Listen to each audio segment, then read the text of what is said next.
정부가 리츠, 부동산 펀드 등 부동산 간접 투자에 대한 혜택을 크게 늘리기로 했습니다. 어떤 혜택을 주는지, 집값 안정에 도움을 줄지 박원갑 KB국민은행 부동산 수석전문위원과 짚어보겠습니다.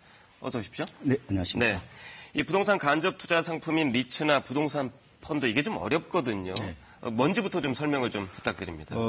직접 투자하지 않고 네. 간접적으로 투자한다고 해서 부동산 간접 투자 상품이라고 부르는 거고요. 네. 그러니까 주로 자금을 맡기면은 전문가가 뭐 건물을 사거나 뭐 개발하거나 해서 그 수익을 이제 투자자한테 나눠주는 구조라고 보시면 되고, 네. 이번에 이제 공모형 얘기를 했잖아요. 그렇죠. 그러니까 일반적으로 이제 투자자 수에 따라서 공모형이 있고 사모형이 있는데, 네. 투자자 수가 49명을 넘어서면은 이걸 투자자를 공개 모집을 해야 됩니다. 네. 그래서 이건 이제 공모형이라고 하는 거고, 이번에 그 혜택을 많이 주겠다고 얘기를 하고 있죠. 네. 지금 상품 중에서 리츠 같은 경우는 부동산 투자 회사라고 보시면 돼요. 아, 회사요? 예, 그러니까 주식을 사시는 거하고 거의 비슷하다고 보면 되는데, 네. 이 투자자들이 이제 돈을 모아서 부동산에 투자를 하겠죠. 그러면은 여러 가지 수익을 이제 배분하는 구조라고 보면 되고요. 리츠는 뭐 직접 건물을 살 수도 있고, 네. 또 개발을 해서 여러 가지 생기는 이익을 이제 배당식으로 나눠준다, 이렇게 보시면 될 것 같습니다. 지금 그림처럼 이렇게 이해를 하시면 될 것 같고요. 네. 그리고 리츠는 주식시장에 상장이 돼 있어서 네. 비교적 이제 황금성이 좋다. 그런데 부동산 펀드는 그렇지 않습니다. 보통 만기가 3년에서 5년 정도 되는데, 이건 이제 폐쇄형이라고 그럽니다. 네. 마음대로 이제 만기 때까지 팔기가 어렵다는 거지요. 그런데 이 두 상품은 결국은 부동산을 정권화한 거라고 보시면 돼요. 네. 그래서 소액 투자가 가능하다, 이렇게 보시면 되고, 어느 정도 수익이 발생하고 또 위험도 그렇게 높지는 않기 때문에 아마 중위험 중수익이라는 얘기를 들어보셨을 텐데, 네. 뭐 그런 부동산 상품이다, 이렇게 보시면 될 것 같습니다. 그러면 정부가 부동산 간접 투자를 활성화하겠다 이렇게 얘기를 했단 말이에요. 이유가 있을 것 같은데요.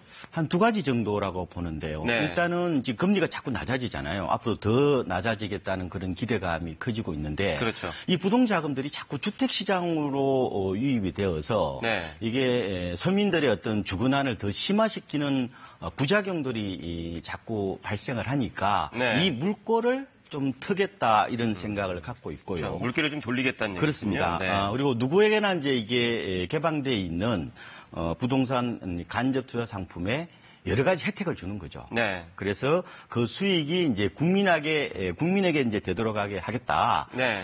지금 부동산 간접 투자 상품이 연 한 23% 정도로 고도 성장을 한마디로 하고 있는데, 네. 대부분이 사모형입니다. 그러니까 공모형은 한 3.7%밖에 되지 않으니까, 그렇죠. 이거를 좀 여러 가지 혜택을 이제 늘려서 국민들한테 좀 혜택이 가도록, 말하자면 좀 재분배하도록 하겠다, 이런 취지를 담고 있다, 이렇게 보시면 됩니다. 네.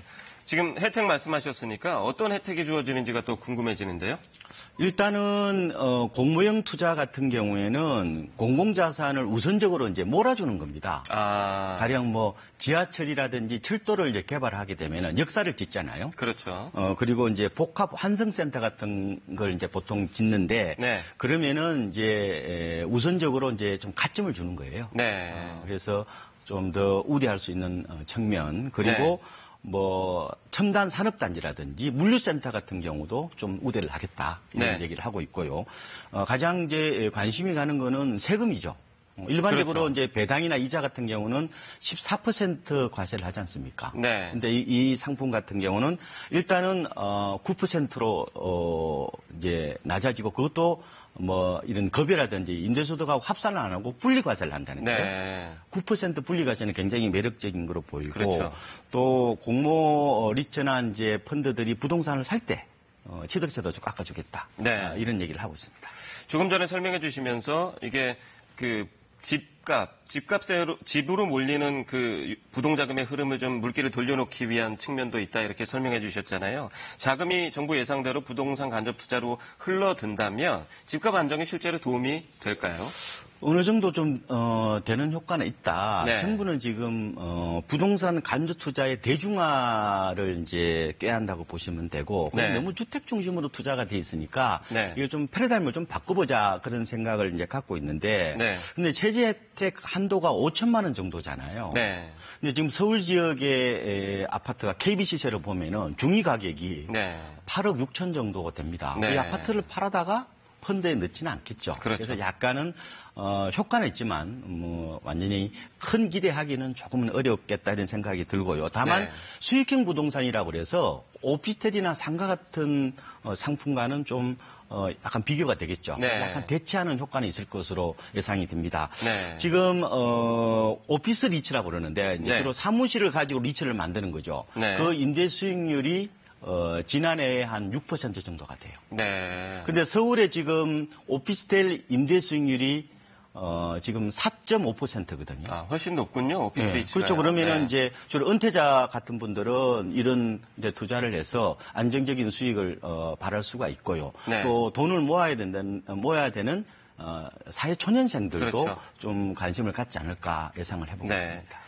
이 마지막으로 짧게 여쭤보겠습니다. 이 투자한다고 무조건 수익이 나는 게 아니잖아요. 투자 상품이기 때문에 주의할 점 몇 가지만 간략하게 설명해 주시죠. 일단은 개발 사업에는 복병이 있죠. 네. 그래서 뭐 사업이 지연될 수도 있고 뭐 중단될 수도 있기 때문에 네. 여러 가지 위험을 감안한 좀 체계적인 설계가 필요해 보이고요. 또 네. 수익률도 어느 정도 검증이 돼야 이제 안심하고 투자할 수 있을 건데 네. 이번에 상장 리츠 같은 경우는 신용평가기관의 평가를 받아서 이걸 공시하도록 하고 있어요. 네. 그러면 어느 정도 안전장치가 될 것으로 보이는데, 네. 근데 다만 이제 여러 가지 리처를 하더라도 네. 이 경기 상황에 따라 좀 달라질 수 있다. 그래서 제가 꼭 드리고 싶은 말씀은 가급적 장기 우량 임차인이 들어가 있는 그런 상품에 투자하는 게 조금 더 안전하다. 이런 말씀을 드립니다. 네. 오늘 좋은 정보 감사합니다. 고맙습니다.